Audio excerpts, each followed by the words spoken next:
حضرت مولانا کلیم صدیقی صاحب جو ہندوستان میں مولانا ابو الحسن علی ندوی رحمہ اللہ تعالیٰ کے خلفاء میں سے ہیں، بہت عرصے سے تمنا تھی کہ ان سے ملاقات کی جائے، کیونکہ وہ غیر مسلموں میں تبلیغ کے حوالے سے کافی کام کر رہے ہیں۔ جب بھی آپ کسی کو تبلیغ کرتے ہیں یا کسی کی طرف دعوت دیتے ہیں تو دو طریقے ہوتے ہیں۔ ایک طریقہ ہوتا ہے دلائل سے قائل کرنا، اور ایک طریقہ ہوتا ہے محبت سے۔ دلائل کو ذرا ایک طرف رکھو، محبت سے کسی کو سمجھانا، اس کو یہ قائل کرنا کہ ہم آپ کے خیر خواہ ہیں، آپ کو بچانا چاہتے ہیں۔ باپ اپنے بیٹے کو سمجھا رہا ہو کہ بیٹا پڑھ لکھ کے کچھ بڑے آدمی بن جاؤ، پڑھ لیا کرو، بیٹے کو سمجھ میں نہ آ رہا ہو، وہ ابا سے بحث کر رہا ہو، کیوں وہ فلاں کھلاڑی بغیر پڑھے اتنا بڑا کھلاڑی بن گیا تو مجھے پڑھنے کی کیا ضرورت ہے بھائی؟ وہ فلاں آدمی اتنا بڑا اداکار بن گیا تو مجھے پڑھنے کی کیا ضرورت ہے؟ تو باپ پھر ایسے موقع پہ کہتا ہے بیٹا تم میں ابھی دلیل سمجھنے کی صلاحیت نہیں ہے، تم بس اتنا سمجھ لو کہ میں باپ ہوں اور باپ اولاد کے لیے ہمیشہ اچھا سوچتا ہے۔ کیا خیال ہے؟ پھر وہ اپنے احسانات گنواتا ہے کہ بھئی مجھ سے اچھا تمہارے حق میں کوئی فیصلہ نہیں کر سکتا، تو چھوڑ دو ابھی دلائل کو۔ تو یہ بھی ایک اسٹائل ہوتا ہے کسی کو سیدھے راستے پہ لانے کا، کہ آپ دلائل سے یہ ثابت کر دیں کہ ہم تمہارے خیر خواہ ہیں، ہم تمہارا اچھا چاہتے ہیں۔ ایک طریقہ یہ ہوتا ہے کہ آپ دلائل سے کسی کو قائل کریں۔ غیر مسلموں کو دلیل سے اس بات سمجھائی جاتی ہے، جیسے قرآن نے دلائل بھی دیے ہیں اور قرآن نے یہ بھی ثابت کیا ہے کہ ہم تمہارے خیر خواہ ہیں۔ تو جناب ڈاکٹر ذاکر نائک کا جو انداز ہے وہ دلائل کا ہے، اور مولانا کلیم صدیقی صاحب کا جو اسٹائل ہے وہ محبت کا۔ بھائی دلائل ایک طرف رکھ یار، تو بات سمجھ رہے ہیں؟ بات سمجھ۔ تو انہوں نے کچھ کارگزاریاں وہاں سنی، بڑا ایمان تازہ ہوا۔ انہوں نے ایک واقعہ سنایا کہ ایک عالم گئے عیسائی پادری کو دین کی دعوت دینے کے لیے۔ اس نے کہا مناظرہ کرو کھلے عام۔ تو ان عالم نے کہا کہ بھائی تجھے اگر مناظرہ کر کے جیتنا ہے نا، عزت چاہیے، تو میں کھلے عام اعلان کر دیتا ہوں کہ میرا اس سے مناظرہ ہوا تھا، میں ہار گیا۔ سمجھ رہے؟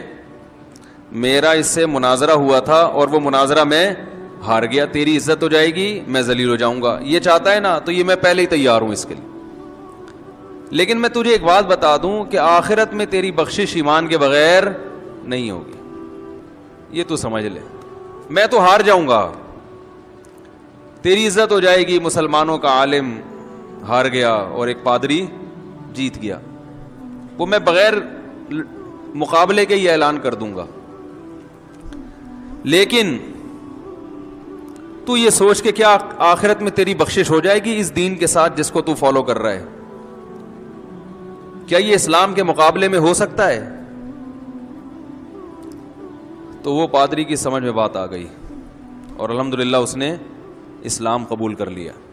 تو یہ بھی ایک انداز ہوتا ہے کہ بھائی تو اپنی سوچ، تیرا ضمیر کیا کہتا ہے؟ ضمیر کیا کہتا ہے؟ غلط چیز پہ انسان کا ضمیر اسے ملامت کرتا ہے، کبھی بھی مطمئن نہیں ہوتا۔ تو یہ بھی ایک دعوت کا انداز ہے۔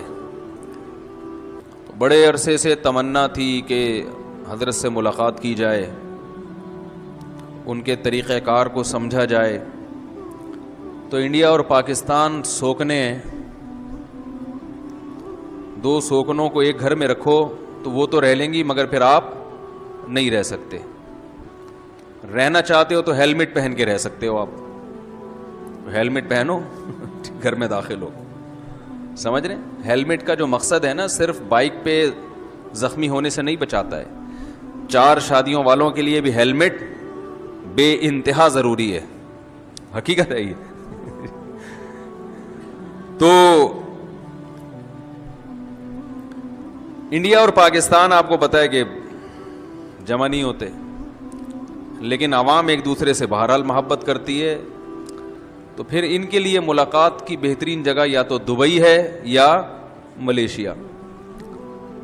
تو ملیشیا میں حضرت نے ایک تربیتی اجتماع کا پروگرام رکھا، غیر مسلموں میں کیسے تبلیغ کی جاتی ہے۔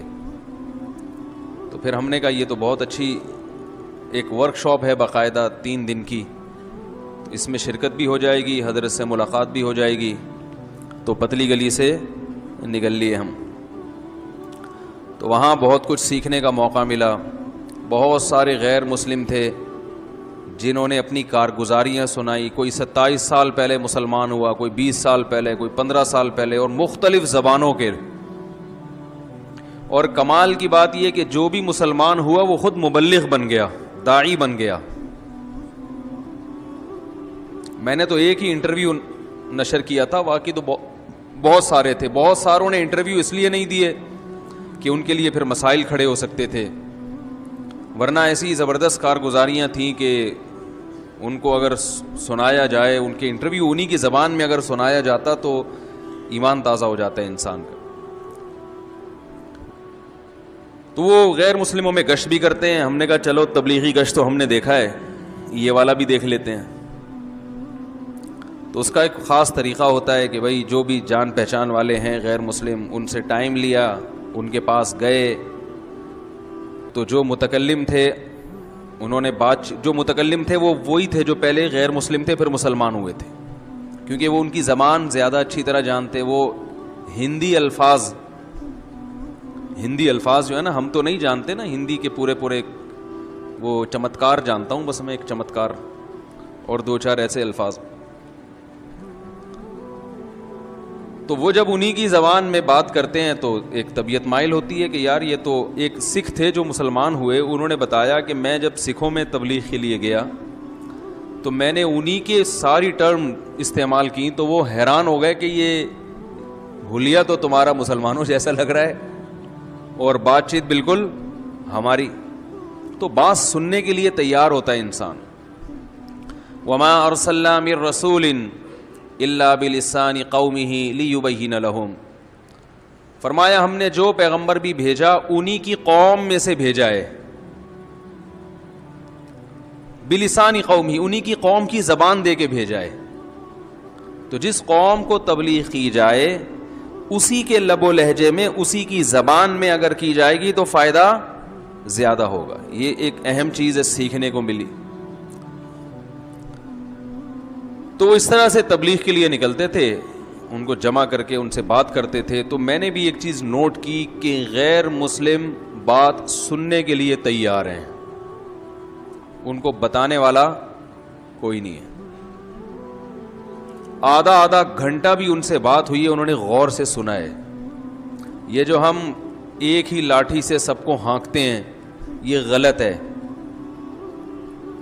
اتنی لمبی آدھا گھنٹے بھی بات ہوئی ہے نا، انہوں نے آرام سے بیٹھ کے سنی ہے۔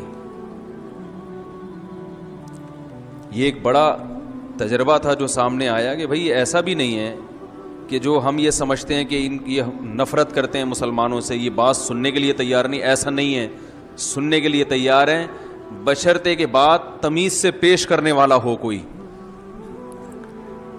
ڈاکٹر ذاکر نائک پر جو پابندی لگی انڈیا میں اسی لیے تو لگی ہے کہ غیر مسلم سننے کے لیے تیار تھے۔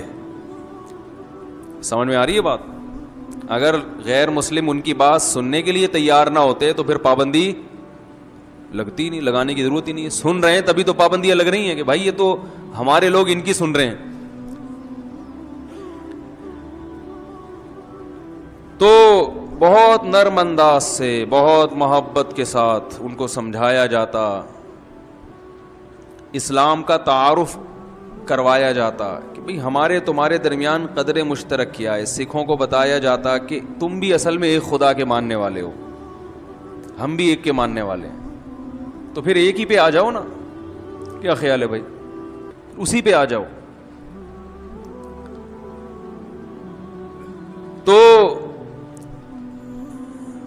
پھر انہوں نے قرآنی آیات اور احادیث صحیحہ سے ایک سلیبس مرتب کیا ہوا ہے، وہ بھی فجر کے بعد اس کی بھی کلاسیں ہوتی تھیں۔ بہرحال 3 دن میں الحمدللہ ایک تھوڑا سا دماغ کھولا کہ بھائی یہ بھی ایک لائن ہے۔ الحمدللہ ہزاروں لاکھوں لوگ